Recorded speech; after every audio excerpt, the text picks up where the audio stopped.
I got you. Good morning, good morning, good morning, or technically afternoon. Good afternoon, good afternoon. A full-fledged ding. Glad you are here. We have an exciting day for you, and we're thrilled you are here. Welcome to the Rotary Club of Little Rock. I do want to first say thank you to our team that was greeting today. It's a really important part of us to getting the day started right, and we appreciate those smiling faces. Krista Nicholson, Don Cole, Mary Lackey, and Kelly Fleming. Thank you for your service as part of our engagement team. I want to go ahead and welcome to the stage Maha Witherington, who's going to lead our prayer, pledge, and four-way test. Followed by that will be past President Sonia Murphy introducing a room full of guests. Come on up, Miss Maha. Good afternoon, Rotarians and guests. Please join me. We are going to do our club pledge. Let's go. Of all the things or do, is it the truth? Is it fair for all concerned? Will it bring injustice to all concerned? Thank you. Let's go ahead, please, and bow our heads and pray. Dear Lord, thank you for the blessing of having another day at our Rotary on this Tuesday with so many members and guests. We are very thankful for everything you have bestowed on us this day and every day. We are very thankful for the club and all the work our club does to enhance and build our Arkansas. With the efforts, we are very, very thankful for all you do for us, guiding us to do this. We are very thankful for the 2 scholars we received this month from Vietnam, Wind and Tin. And today we will bid them farewell as they continue a few more days here in Arkansas and leave on this coming Sunday to Washington, D.C. So we ask you, Lord, to please bless them as their journey continues here in Arkansas, in Washington, D.C., and back home in Vietnam on the 4th of September.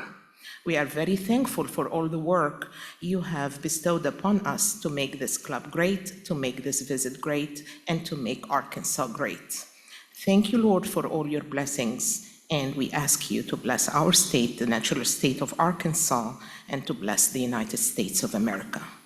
Please join me, pledge to the flag. I pledge allegiance to the flag of the United States of America and to the republic for which it stands, one nation, under God, indivisible, with liberty and justice for all. Thank you and enjoy the program. Thank you, Ms. Maha. Thank you. Sir. Come on up. We'd like to welcome past President Sonia Murphy to welcome our guest. Woo-woo! Thank you, President Mitch. Thank you. We are so honored to have the leadership of Arkansas State University. I believe you all have at least 3 tables. It might be easier to say who is not a guest today.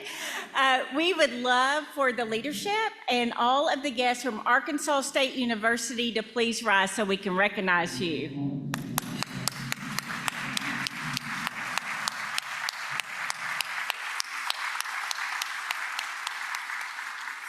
It may be more like 4 tables. I would also, we are delighted to have other guests today. So if I may please ask our other guest and your host to stand so we can recognize you, please.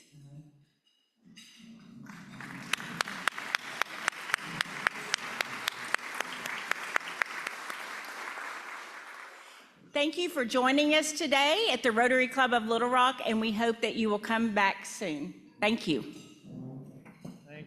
Thank you, Ms. Sonia. We appreciate that, and we'd like to go ahead and welcome to the stage Susan Blair. I know I saw Susan a minute ago. If you want to go ahead and make your way. As many of you know, the Rotary Club of Little Rock is Arkansas's oldest civic club. It's also its largest civic club working for the betterment of building a better Arkansas, and we're one of the largest clubs in the United States and the world for Rotary International. But we have been in a real season of growth, being able to welcome a whole group of new members to our mission and active service. here for the last few weeks. We have some new members to welcome to Rotary today. Miss Susan Blair leads our membership committee, so let's do this. We are not only the largest, but we're the best, and we're getting better because we have 4 new members to introduce today. So we're going to start with Tricia Bean. Tricia is sponsored by Jana Wolf. So if Tricia and Jana would come to the front, are they here today? Looks like we'll be introducing them at Tricia at a future meeting. How about Patrick Boretsky? Patrick is sponsored by Mitch Bettis. Patrick owns a farmer's insurance agency here in Little Rock. He started the agency from the ground up in 2020 after spending 15 years in financial services, including advisory roles at Arvest, Scott Trade, Cruz & Associates, Morgan Stanley, and Allstate. Patrick is the immediate past president of the oldest and largest Toastmasters Club in Central Arkansas, High Noon Toastmasters. He earned his Associate of Arts from Pulaski Technical College, then he went on to UCA majoring in business, and from there he studied at UA Little Rock, earning his MBA. In his free time, Patrick enjoys hunting, fishing, hiking, and just really boating and any outdoor activities. He is committed to professional and personal development and growth and has a passion for service and serving others. Patrick, it sounds like you found a great match in Rotary Club 99. Welcome.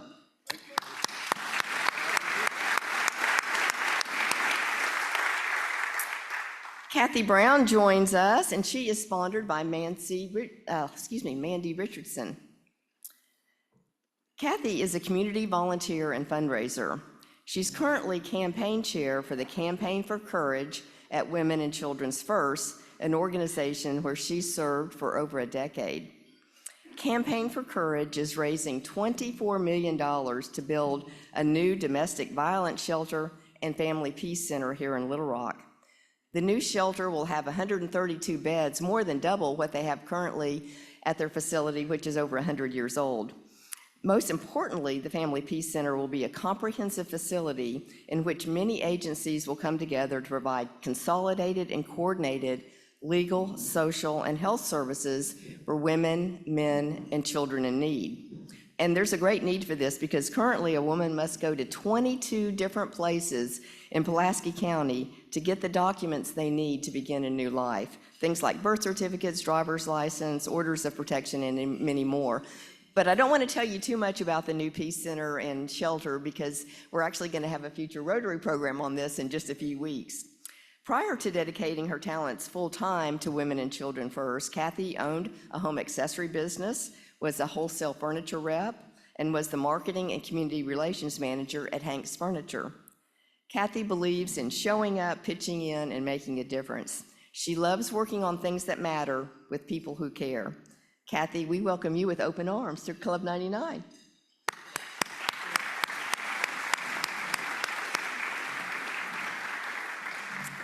And we're very pleased to welcome back Jana Cohen as a returning Club 99 member. Jana doesn't need much of an introduction to most of you. She spent 18 years in Club 99, is a Paul Harris Fellow, and was event chair for the Ottenheimer Scholars 75th Anniversary Gala. Furthermore, she's related to at least 3 current and former Club 99ers. Jana recently joined UAMS as Special Events Manager. It's a role she's especially well suited for as she spent over 40 years in tourism, event management, and production. Over the years, Jana has racked up some pretty impressive awards and recognition, and you're likely very familiar with many of these. But what you may not know is she was Paula Dean's personal assistant for a full day when Paula was here in Little Rock for a program. John Ritter called her when he was looking for Arkansas Traveler baseball tickets. Hillary Clinton asked her to put on an event for her when she was the Arkansas's first lady, and then again when she was a presidential candidate. And Snoop Dogg rented one of Jana's buses to roll around town one day when he was in town for a project. Jana is a former member of the local rock band, the B Flats, and she's currently music director at Temple B'nai Israel. Jana, it is so good to have you back home at Club 99.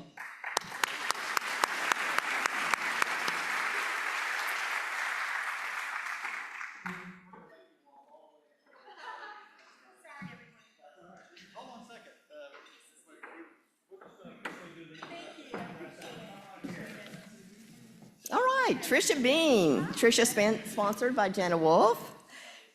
Tricia joined the Arkansas Museum of Fine Arts in June of this year as the Director of Development, where she leads corporate sponsorships and fundraising and serves as the museum's primary connector to the business community. Tricia has more than 20 years of experience in corporate, nonprofit, and civic sectors. During her tenure at Meta, she led global partnerships and programs that supported small businesses and underrepresented entrepreneurs. At AT&T, she oversaw multicultural sponsorships and national campaigns, managing one of the largest sponsorship portfolios in the entire country. She served as executive director of the Quapaw Corridor Association, where she was champion for historic preservation and community revitalization across Little Rock. Throughout her career, Tricia has made service a priority. She's a founding member of Women Driving Innovation. She's volunteered for Women in Music, Women in Film and Television, Women in Technology, the Human Rights Campaign, and many other organizations. Additionally, she's been active in employee resource groups in every organization where she's been employed, advancing mentorship, equity, and employee engagement. She currently serves as organization chair for SOMA 105 and volunteers with Little Rock Public Radio's Arkansas Tiny Desk Project contest. Tricia, we're so glad to have you as a member of Club 99.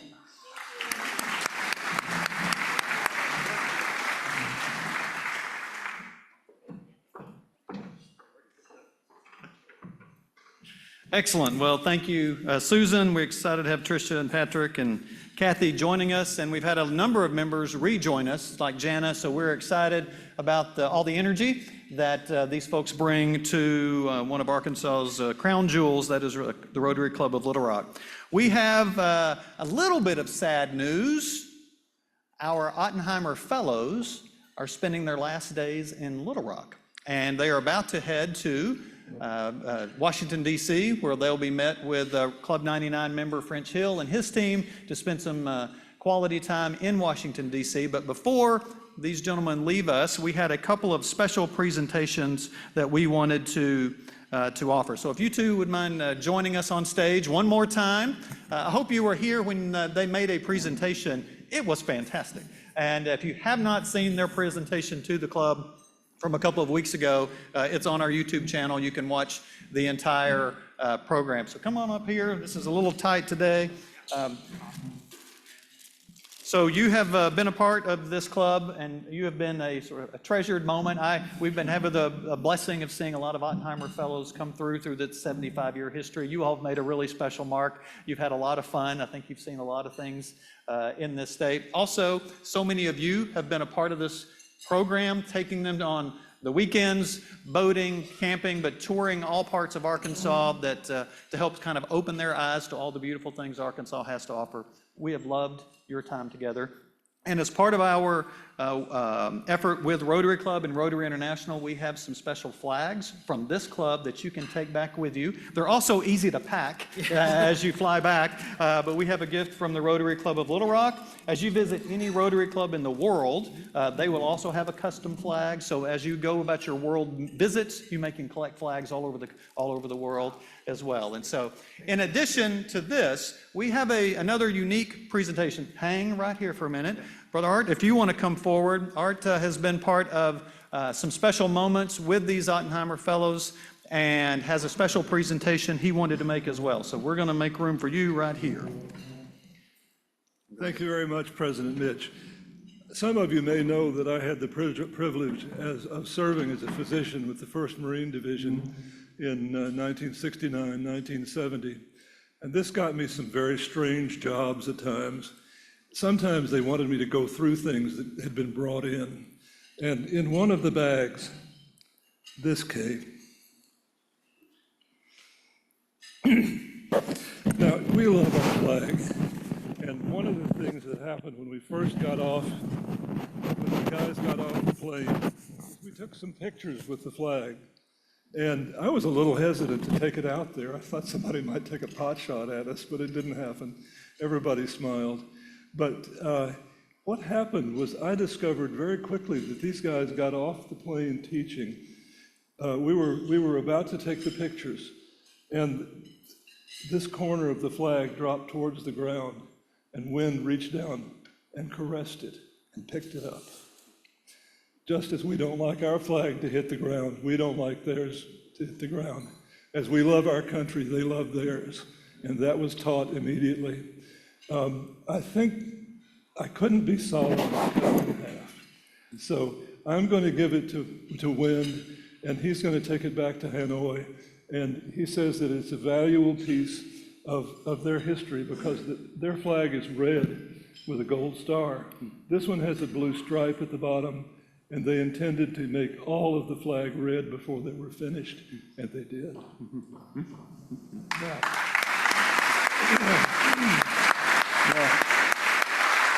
I don't have another Vietnamese flag, but I couldn't send Ting home with nothing. And so I couldn't give him a United States flag because somebody might take a pot shot at that. But an Arkansas flag should go very well. Isn't that good? Okay, thank you so much. Well done. Thank you, Doug. Thank you. Thank you, men. Thank you. Thank you. We appreciate you being here. Right. Well, they're in for a big treat going to D.C., and they'll be in good hands with Congressman Hill. And we appreciate Chris Mangum and Maha Witherington, who have ushered this Ottenheimer program. But so many of you have been a critical part of this international program for peace, goodwill, and understanding.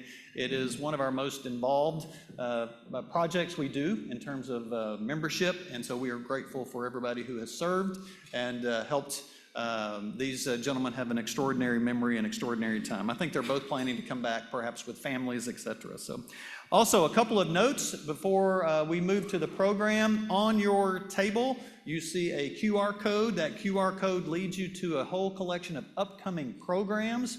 Please scan that as we speak. That way you can see what's coming around the corner, and then text that to a friend. Invite them to Rotary.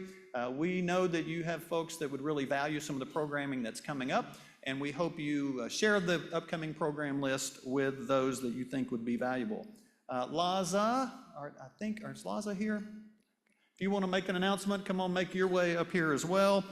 Additionally, the Rotary Club of Little Rock has a new LinkedIn page. We are leaving the old system and into a new system. Scan that QR code and immediately get connected to the new Rotary Club LinkedIn page. All of our announcements are there. They're not going to be at the old location on LinkedIn. This is your way to stay up to date, and all the new information is starting to move there already. And we have a special event coming up very soon for all of you to take advantage of. Laza is part of our membership engagement group, in particular planning an event for us in early September that if you hadn't heard about already, you're going to love. So come on. Hi, good afternoon, everyone. My name is Laz, and I'm in charge of social events for this year. And so on September 2nd, from 5 p.m. to 7 p.m., we will be having our Club 99 social at the newly renovated Town Pump that just opened a few days ago. So we'll be there.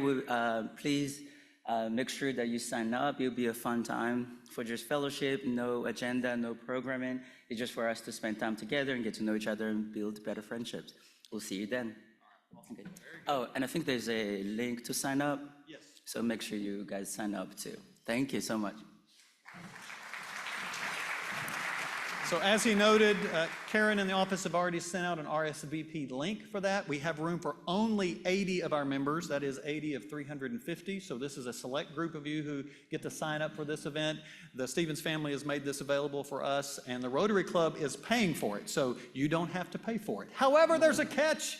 You are signing up to RSVP. If you sign up an RSVP and ghost us, no show, you will be billed the $40. And so, because we're paying for it on your behalf, and you're also keeping somebody else away from it. So we're not going to pay for you not to be there. We will pay if you are there. You get how this works? So there are, many of you have already signed up. There is some room left for members, and then here in the next day or so, if there's any available spots, we'll let you know that because you can bring a guest as well. So I appreciate Laza and the team getting that ready. Also, this is the last week for our team from Vietnam. There is a gathering on, let's see, what is that, Thursday, I believe? That's been moved a time or two, but it is Thursday. It'll be at the home of Jay Gadberry. Originally, there was going to be a cookout. We had a big to-do plan. Weather looks like that's going to interrupt, but the Gadberrys have been kind to open their home.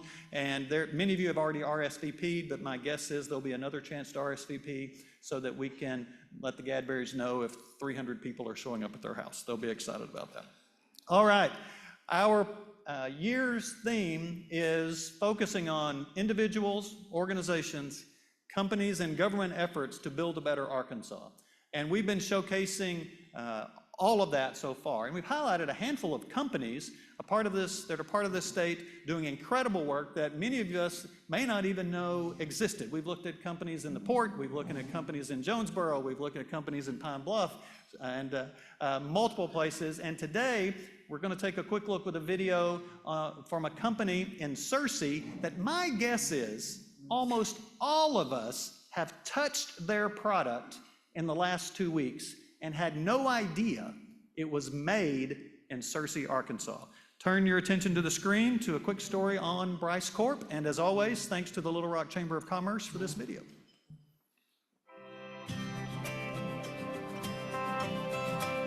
Bryce Corporation is a leading flexible packaging manufacturer servicing the food industry. We service the salty snack market, the confectionery market, and the pet food market. We work with some of the largest food companies and consumer product companies in the world.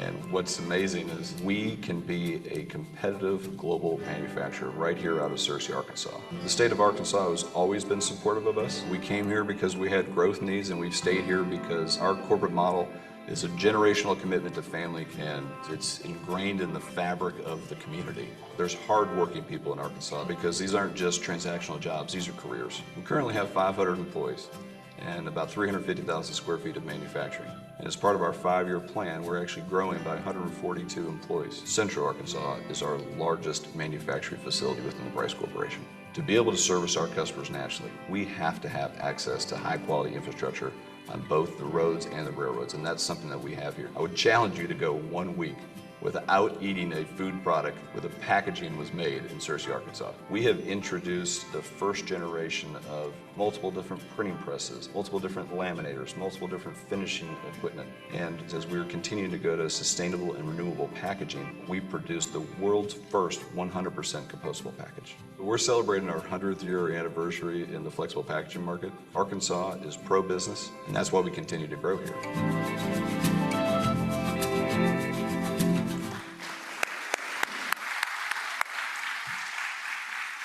Another company building something special in Arkansas, and if you didn't know about them, they're a great company to follow and right here in Searcy, America. Today's program is another focus on how do we build a better Arkansas. And you can hardly say that we can't thrive as a community, as a region, if healthcare is not a significant part of everything we do to advance. And so we're excited about the program today. I want to invite Melissa Hendricks to the stage to introduce our program. There's Miss Melissa as she's making her way. And we are grateful for all those who've worked to pull this program off today. And you're going to get a little bit of breaking news, some new things changing with this program that they're unveiling today. To you first, as we look at the continued advancement of healthcare education in Arkansas. Miss Melissa. Thank you, President Bettis. Future generations of leaders and healthcare are central to the idea of building a better Arkansas for tomorrow. In a few minutes, you're going to hear from the leaders of 2 educational institutions focused on those 2 important pieces of the puzzle. As a proud Arkansas State University alum and higher education peer, I'm looking forward to today's program. Cindy said I should make sure everybody knows how to do the Red Wolves. Go Red Wolves. Today, Dr. Shane Spites is with us. He's the Dean of the New York Institute of Technology, College of Osteopathic Medicine at the Arkansas State campus. That's a mouthful. Some of you may remember that representatives of the school came to this Rotary 10 years ago to announce their plans to open the school in Jonesboro. Dr. Spites will be joined by the Chancellor of ASU, Dr. Todd Shields.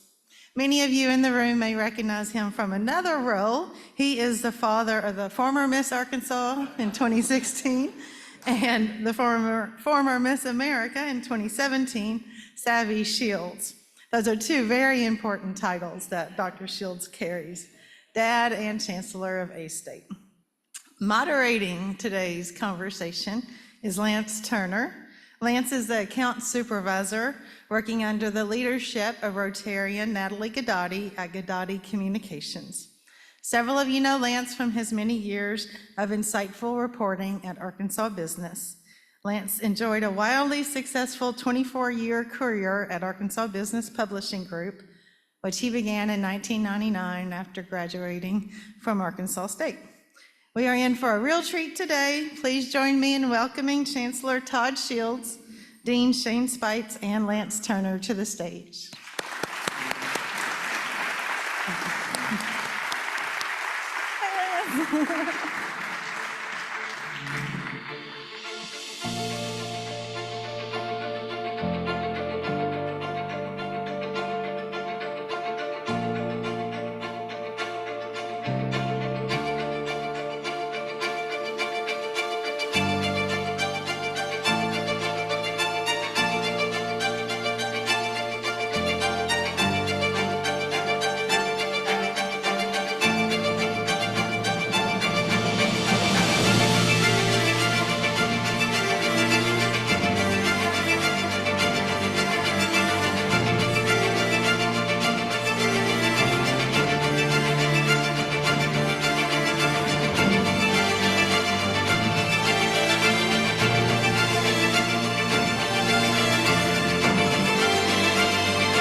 All right, there's a lot happening in that building. That was the old Wilson Hall.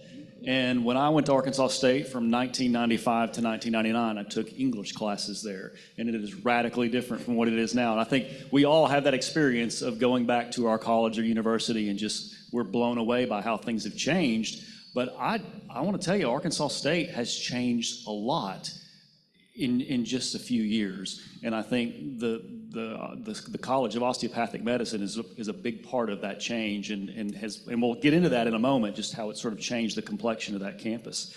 But we've got a lot to talk about today, and we do want to start with that 10 years ago when you were here at Rotary Club, getting this thing off the ground, the launch of the NYIT College of Osteopathic Medicine on the A-State campus in Jonesboro. Give us some history. How has that program grown in the last decade? What has changed since we launched that program? So thank you so much, Lance, and thanks for having us here. I think one of the things we want to start off with is why. Why did we start an osteopathic medical school on the A-State campus, this unique public-private partnership that really hadn't been done anywhere else? Why would we do that? Well, it's because Arkansas State University had a vision and recognized that we had a physician workforce shortage in our state and in our region, and that if we didn't do something about that, we were going to continue to struggle to get health care to the needed areas, specifically the rural and underserved areas of our state and our region. So they partnered with NYIT, and if you can't tell, I'm not from New York. I was actually born and raised in Arkadelphia, so I'm a Henderson grad. So yeah, Henderson grad, then actually did my pre-med requirements at Arkansas State and went to medical school in Kansas City. I was working for a healthcare system as a VP when I kind of got tapped to say, hey, would you help us get this started? And so I was thankful at that opportunity. But for A-State to be so forward-thinking and recognizing what the need was, and that was just a little over 10 years ago, like you said. So we started our first class in 2016. We've graduated 6 classes. We take 115 to 120 students per year. Because medical school is just one piece of training a physician, after that you have to do what's called residency training. That's where they become a pediatrician, internal medicine doctor, general surgeon, what have you. That can be anywhere from 3 to 10 years after medical school. So a lot of medical education goes on to create a physician. But right now we've got physicians that are now in our communities and across the state that are graduates from our program. So we're excited to see that, and you can see that on the map there. One of the big things we're excited about is that when you look at a student that comes to our school that is from Arkansas, they come to medical school on our campus and they do residency in the state of Arkansas, 97% stay in the state to practice. So that's huge in terms of, yeah, thank you for that. And that's one of the big things is in terms of retention, that's what we're working on. It's also important the type of physician that we graduate, because the needs of Arkansas are family medicine, general pediatrics, general surgery, ER physician, obstetrics and gynecology. These are the core, what we call frontline physicians. Arkansas needs as many frontline physicians as we can get. And we're proud that almost 70% of our graduates go into one of those needed areas. 27% go into family medicine. The national average, 8 to 10% nationally, if in terms of medical schools, do their graduates go into family medicine. So we're boasting 27%, and we want to see that even higher. Yeah, in terms of the need, Arkansas is apparently in the bottom 5 of positions per capita. It is. So definitely filling a need there. 35% of physicians in Arkansas, too, are 60 or older. That's correct. So we've got a generation that's about to leave that workforce, and we desperately need to fill that pipeline. Dr. Shields, I'll go to you now in terms of other healthcare workforce needs in Arkansas. A-State is stepping up in other ways, too. NYIT is a big piece of that. What other ways are you trying to fill that pipeline? So when you think about the needs of a healthcare, it is hospitals and it's doctors, it's nurses too. We're partnering with a lot of the steel industry in Northeast Arkansas, where they've established med centers there and are getting a lot of their clinical work done there. We're trying to partner with independent living centers and assisted living centers. And there are lots of other things besides doctors and nurses. There you need finance people, accountants, you need physical therapists, you need marketing and sales. You need everything to run a business, really. And so we're trying to fill all of those kinds of needs. We're also trying to fill a growing need that really Dean Spites fills, that is people who went to college and then didn't think that they wanted to go to med school until they graduated. Dean Spites was a business. And then we're trying to put together a post-baccalaureate program so that if you decide you want to come back, you can get a certificate in the program so we can make sure you slide right in and you can be successful in med school. And then, of course, there's another small project you're working on, which is a veterinarian school as well. Yes, we are scheduled for our final visit in January 4th. We have every indication that we're going to pass with flying colors. We passed flying colors the first visit. We're expecting to admit the first group this fall, 2026, next fall, 2026. And we're putting together same type of a freshman to veterinarian program we are here. And also working with ASU-BB, which is a pathway program for vet techs into veterinarian programs. Well, the big thing I think we want to talk about today is the freshman to physician pathway piece, and that's what we're going to announce today. That's the news. And so if you could just sort of take me a little bit through what that is, how that works, kind of the broad strokes, and I think we'll see some slides up here that'll sort of walk us through how this program works and hopefully to fill that pipeline of physicians a little bit faster here in Arkansas. Absolutely. So the freshman to physician pathway program, what it does is it looks at, and let me just take a step back. As a medical school, we know what the recipe is for success. We know exactly what the students need, and we know how they need to approach the medical school curriculum so that they're successful. Unfortunately, what we often have happen is that they're not prepared when they get to medical school, because we get applicants from all over the country. We get thousands of applicants from hundreds and hundreds of different institutions that may teach a certain course differently or may prepare their students differently for medical school or for other graduate programs. So for us, what we came up with is if we could partner with an institution and basically help create the pipeline and know that the product that was coming from that institution was going to be prepared for medical school, to be honest with you, we didn't really need a lot of the things that you traditionally look at from a medical student applicant, like an MCAT. An MCAT, a national exam that a lot of students take to get into medical school, that's kind of something that they use, and most every medical, and we still do use the MCAT. But a partnership like this allows us to say, you know what, we don't really need the MCAT because the institution that we've partnered with has prepared the student. If they've taken these courses and met these metrics, that's good enough for us. Our own internal data has shown us that many times the MCAT, we get it wrong. The students come in with really good MCATs and they're really not prepared for medical school. So that was a struggle on our piece is, okay, what's the secret sauce? How do we really know if the student's prepared? It's really partnering with an institution like Arkansas State and working with their faculty and being able to say, these are the courses the students need. And by the way, within these courses, you guys do a really good job of this. They need some more work on this part.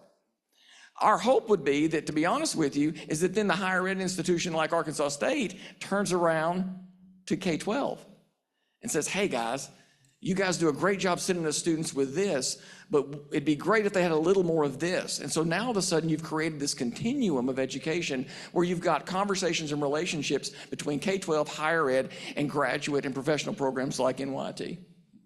May I ask a question? Sure. Guess how many universities in the country have a veterinary school and a medical school on campus? So a medical school you can count on one hand. With a vet school, you can, as far as I can tell, we're the only one. And that's going to give a lot of advantage to the students that come to us. We serve about over 60% our first generation Arkansan students. And a lot of them, like me, may have had the basketball coach teaching chemistry that year because the chemistry teacher was out or something happened and there was gaps that I didn't have and I didn't even know that that was the case, right? Working in collaboration with Dean Spites and their faculty, we're going to be able to make sure that our curriculum prepares them for it. And we're talking about summer programs for students who are coming in that want to really help fill those gaps so that they even start as a freshman. Our dream is that students that show up on campus and start thinking, do I belong here? Which is increasingly how students show up to college. Do I belong here? We want them to not only go, we belong here, but I see this path that I can go. I'm eating lunch with these people that are doing it. I know the faculty. I know the dean. We won't give him your cell phone number though. I know the dean. I see these folks. I see what I can do. And not only do I belong here, but I can do it and I can do it right here. So we're basically train here, stay here. So the way it works then, admission to the pathway, you have to be an Arkansas resident. You have to have a combined SAT of about 1,100 or a composite SAT of 26. You got to be top 10 in your high school GPA. You have to have an admissions interview at that point. And then to be admitted to NYIT at Arkansas State, you've got to maintain the 3.5 GPA, complete all the med courses, get a recommendation from A-State faculty, and then there's an admissions interview from NYIT Com faculty. And so that is, and that's different in what 3 or 4 ways? I know the MCAT is one. What other ways? Well, there's some the different. MCAT's one of the biggest, because let's not Right. understate that, because people, we have students that take off a year to study for the MCAT. Right. We have students that is their barrier. Maybe they didn't score well in the MCAT, and all of a sudden, just based on that score, they decided, well, I can't be a physician, and then they go elsewhere and do something else. And so that can be a huge barrier. As a matter of fact, there were conversations nationally about, do we really even need to continue this MCAT idea? And those conversations have since gone to the There's an wayside. expense there too, right? A monetary Absolutely, expense that's significant as well. Well, and to your point on that, who can afford the prep course versus those that can't? The prep courses do a great job of increasing your score on the MCAT by several points. But we may have 2 kids that are equally qualified. One took a prep course and one didn't. The other one's going to score better just because he or she knows how to take the test, because they took the course. And those are expensive, $1,500, $3,000 per course. And so that's a big thing. Back to what Chancellor Shields was saying though, getting them on our campus, and I say our campus, getting them on the A-State campus, that's a huge deal, because literally I can step outside and I can see the science building right outside Wilson Hall. And so that collaboration and having those students come over and meet with our medical students, and what's it like to be a medical student in your first year, for first, second, third year students at A-State, that's invaluable. You know, if you think of it from a student standpoint, they're coming to campus, they're coming to college, they're trying to figure that out, so you got that first shock. Then if you go to med school, you've got that first shock. What we're trying to do is make sure the students are going, okay, I'm already seeing what it takes to succeed. Here's my pathway through, with fully supported pathway through the undergraduate degree, getting an idea what they need to succeed in med school, seeing the students that are doing it, understanding it, being mentored through that. And so even when they're doing an interview with some of the faculty in NYIT, they're going to hopefully know those people already. Mm-hmm. Right. I think we've touched on this a little bit, but when you look at healthcare needs in Arkansas today, what makes now the right time to offer this pathway at Arkansas State? Not only just the need, but we are just one of the few places that has both a medical school and a veterinary school. And if we don't capitalize on it now, we're just going to continue to fall behind. And we can't afford to fall behind on it anymore. We have to make sure that we've got a pipeline that's growing. And we need to make sure that we're not just training doctors that go and work in Atlanta or Dallas or St. Louis. We need to make sure that they're working here in rural areas that need the help the most. And to pick up on that thread, when we look at the state of Arkansas and we look at population changes, there's a lot of population changes occurring in our rural areas. There's a lot of decline there, and there's a lot of reasons behind that. And one of those is in terms of, can I get good health care here? Is this a place that I want to raise my family? Do I feel comfortable using the local hospital, using the local physicians? The economic impact can't be overstated either. One family physician in a community has an annual economic impact of between $900,000 to $1.5 million a year annually for one family physician on a community. They bring in new dollars in terms of insurance dollars. They make referrals. They pharmacy prescriptions to medical supply companies. It's a big impact, and we need to be supporting these communities around Arkansas that, to be honest with you, are starting to lose population because of the needs of healthcare. And so that's really something like forefront and a North Star for us that continues to drive us in terms of, look, the Delta region and the rural areas of Arkansas really need physician and healthcare support. Well, so this reminds me, this is a little bit of a side issue to this, but you've got a partnership in Mississippi County with the Mississippi County Hospital System there. They've got Great River Medical Center in Blytheville. They've got South Mississippi County Regional Medical Center. And you have a partnership where you are putting students in those areas as well. So what is the thinking behind, kind of, given all that's going on in Mississippi County as well, what's the thinking behind that partnership and how is that working? So one of the things that we do, we've got something called a distributed model of education. So in medical school, you may think of it, to be honest with you, it's the way it here at UAMS, you have a medical school and right next to it you have the hospital. And for the most part, the medical students rotate at that hospital or within that system here locally. We have a distributed model where our students are sent out to different communities in the state of Arkansas, not for 1 month, not for 2 months, they spend 2 years there. So they're relocated, so they're only in Jonesboro. The majority of our students are only in Jonesboro for about 2 years. And then they're sent to places like Mena and El Dorado and Camden and Arkadelphia and other places, and they do their training there. Because the data says that if we put them in those places, they're 2 to 3 times more likely to choose a rural area to practice. So if I can recruit them from those areas and I can put them back there to train with great physicians that are practicing great frontline medicine, that's a recipe for success. And so we're doing just the same thing in Mississippi County, where they've struggled to recruit physicians, to be honest with you, for several decades.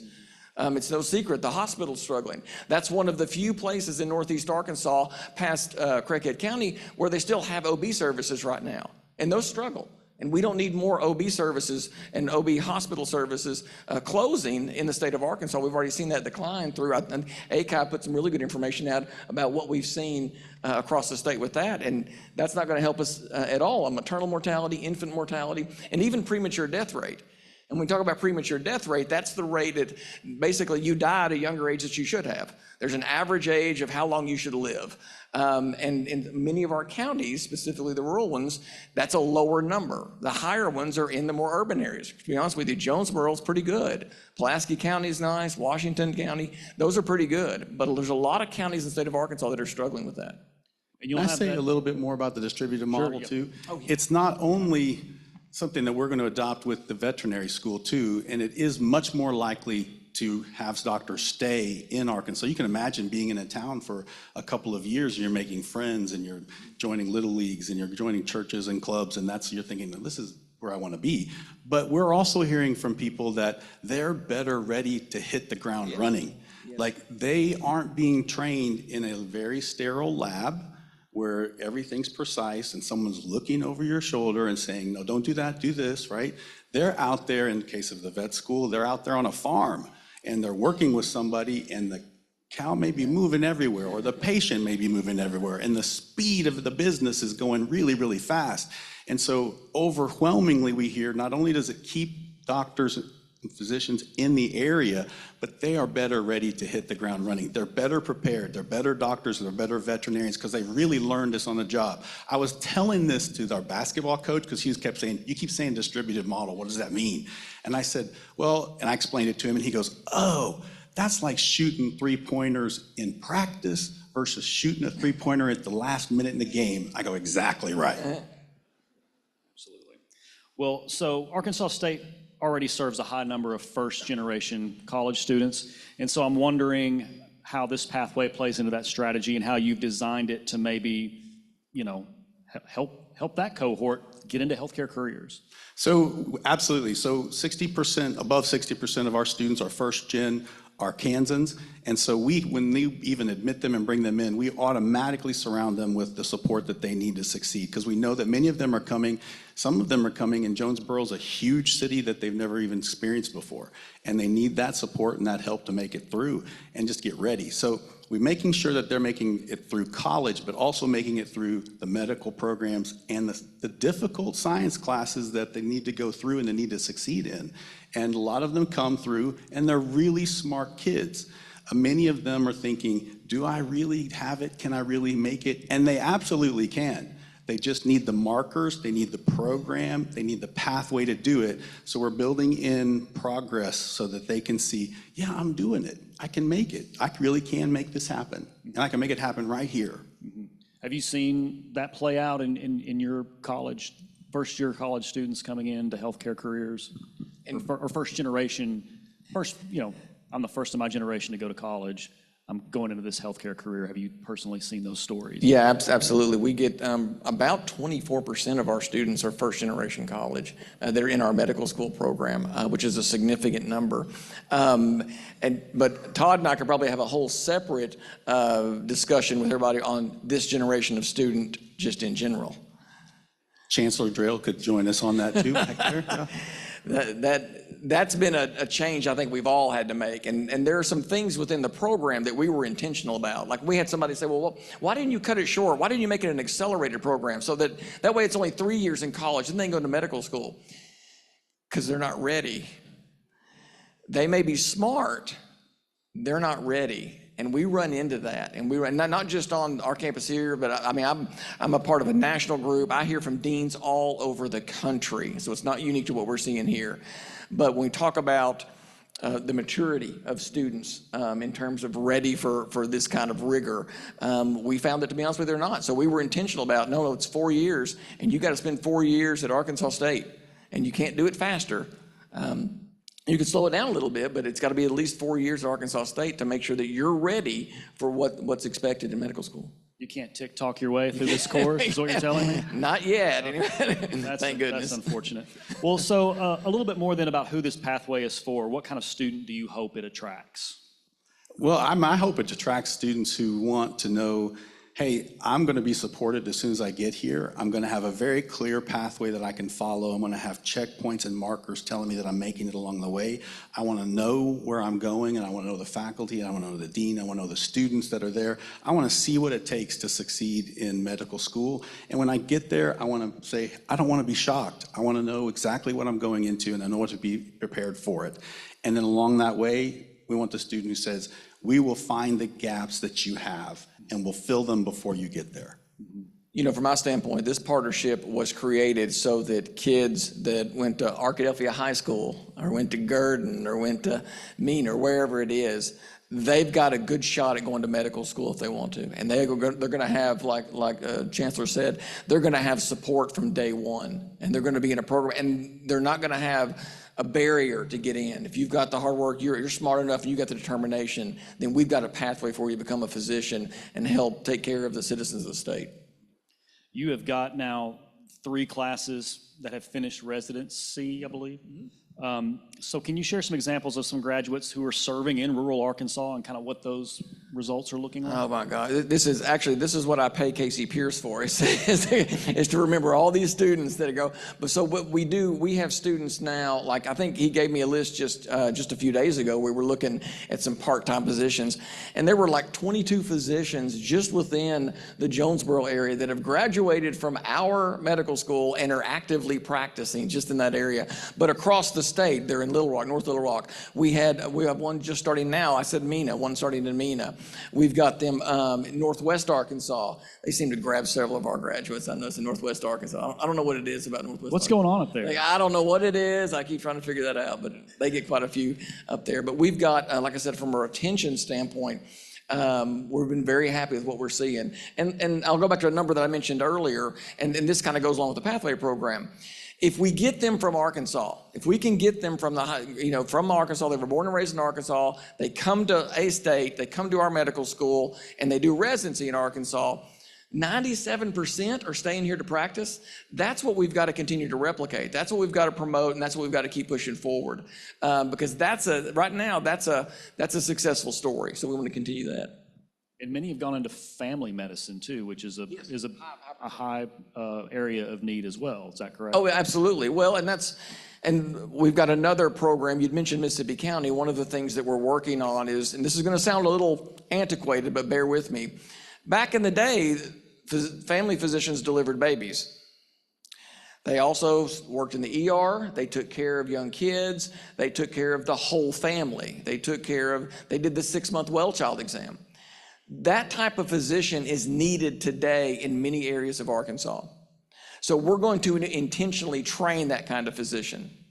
We're going to create that kind of physician because we've already got the pipeline. I've got plenty of medical students who want to be that kind of physician.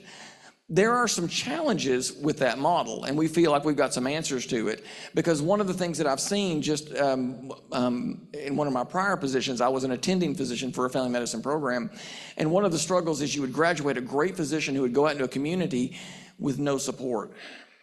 And within about 3 to 5 years, they get really burned out when they're not taking any call, and they're getting phone calls on Saturday and Sunday, and there's no time off. So I think our responsibility as a medical school is to help support those physicians that are in those communities doing that by supplying faculty and residents and resources to support them so we don't have that burnout. Because I think that's a model of success if we can just move forward and have those hard conversations. Okay. Well, we've got a few minutes for some questions, so we're going to have a microphone kind of roaming the tables, and just raise your hand, and we will get right to you. Thank you, guys. Quick question, and I'm a marketer, so I'm going to ask this: How are you guys, selling yourselves compared to a UAMS or a Whole Health Institute, and what are kind of the differentiators that you're putting out there? Well, from my perspective, we're saying, hey, this is a freshman to physician program in one location where you're going to have full support as soon as you come in as an 18-year-old, or if you're a returning student, whatever age you are. But you're going to have full support right then, a full integration into where you're going to be going, preparation that's coordinated directly with them. So we're going to be talking, and we've already been talking about, hey, where's the biology gaps? Where's the chemistry gaps? Where's the anatomy gaps? We're going back and making sure we double down on our strengths and fill in those holes. And then by the time then they get there, there's no shock of like, oh, this is med school. I didn't know it was going to be like this. They've already experienced it. So from my perspective, it's saying, hey, this is a freshman to physician. You're going to that direction from the day you get here, and we're ready to help you get there. So we're going to help you train here and stay here in Arkansas. Yeah, programmatically, it's one-stop shopping, to be honest with you. I mean, you don't have to leave campus, the A-State campus, to become a physician coming in as an 18-year-old. We have a focus around primary care. We have lots of orthopedic surgeons that we graduate, and dermatologists and ophthalmologists, but it's pretty clear from the beginning. And we also make a big deal. All of our physicians graduate with a certificate in population health. So they get a separate curriculum understanding social determinants, needs of communities, recognizing you're not just going in there and taking care of diabetes, you're taking care of a whole family that may have different challenges. I guess I would say, Sue, from a marketing standpoint, the difference is this distributive model, that you are going to be training on the job, not in a unique and facilitated hospital or experience that's not going to be the same as when you're out there practicing. You're going to be learning, practicing in the real world that you're going to be working in, and you're going to be able to find a place to work right here in Arkansas. Good afternoon. I'm a proud Arkansas State University graduate. I love your shirt, by the way. Yep. And I'm a graduate with not so high honors, so I don't have a yellow ribbon or anything like that. I'll get you one. I wanted, Dr. Shields, last week I read about the management training seminars that you're stepping up, and you and Dr. Griffin are going to head up, and you've got a blue ribbon list of speakers coming up. Comment a little bit on that for me. Sure, we're teaching a class, it's actually with Heather Nelson, who's over here. And it's about startups and starting new programs. And it's focused on a book called The J Curve, with someone who has started multiple businesses and sold them. But then we're also bringing in a lot of people who've done it themselves, starting off with like the team. And that's really his big emphasis, is that if you start off with the right team, then you can increase your chances of success. But we're orchestrating the networking that our students need. You know, our students now feel like they're friends with Beyonce and Taylor Swift because they're friends on Instagram or something, but they don't have the networking needs, the facility that we have, that kind of thing that we're talking about even here, where the students can actually say, I know the faculty that's over there at NYIT, I know the students that are over there. We want them to know the people who've actually gone out and done this type of work before. We want them to hear their stories, want to hear the things they wish that they knew, the things that they would do differently, just so that they have that experience that they're not going to really get on any place else. We have to orchestrate it now. Okay, well, that'll do it. Todd Shield, well, we've got, this guy has the watch and the thing, so you know how that goes. Yeah, that's right, he's got the hook. Todd Shields and Shane Spites, thank you very much for coming today. We appreciate it. Thank you.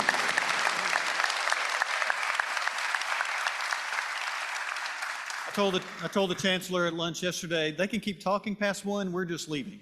So they can keep going, but there's no doubt if we're going to build Arkansas in all the right ways, we must have a healthcare infrastructure that supports the needs of every Arkansan. So this is a terrific indication of sort of where Arkansas is going. We're going to have a better Arkansas tomorrow than we ever had in the past. And so we appreciate you all being here. Thank you, LT. You're a pro, and appreciate you leading that for us today. As part of our mission to build a better Arkansas, we have a gift for you all. That's why you're still sitting here, by the way. We were asked by the Department of Human Services to partner with them in their juvenile justice centers across the state. There are about 5 juvenile justice centers, and they asked if we would partner with them to help them increase literacy rates among this most vulnerable group while they are in the process of being rehabbed within the system. And they have a lack of books necessary to do that, and they have provided us a list of books to do that. So we had originally adopted 2. Our goal for Rotary this year was to adopt 2 of these facilities and provide all the necessary books for them. Frankly, a partner who spoke with us a couple of weeks ago, the team from High Troll, stepped up also and donated enough money to fund 1 facility by itself, so another great Jonesboro institution. So now we're expanding to a 3rd institution, and hopefully we would get all 5. But by the end of the year, any books that we donate, we're also making a special book jacket for each book that's going to look a lot like what's on your screen here, with an inspirational note to each of these young men and women saying, we believe in you. And in particular, these gentlemen, you will be named in that along with Club 99 to say, this community believes in you, these people believe in you, and we look forward to your life when you are fully rehabilitated. So thank you for being here and being a part of that mission. So. Finally, join us next week as we continue to find all the ways that Arkansas is building something special. You may not be aware that Arkansas has developed, through the University of Arkansas system, a special blueberry recipe that now is the blueberry recipe across the globe in a number of other countries. You're going to hear all about that. And I actually believe the Clinton Center has some blueberry specialties on the menu. So you're going to have antioxidants in your system. You're going to feel better. So be here next week to learn something new about how we're building a better Arkansas. Thank you for today's program. Have a great rest of the week. You're dismissed.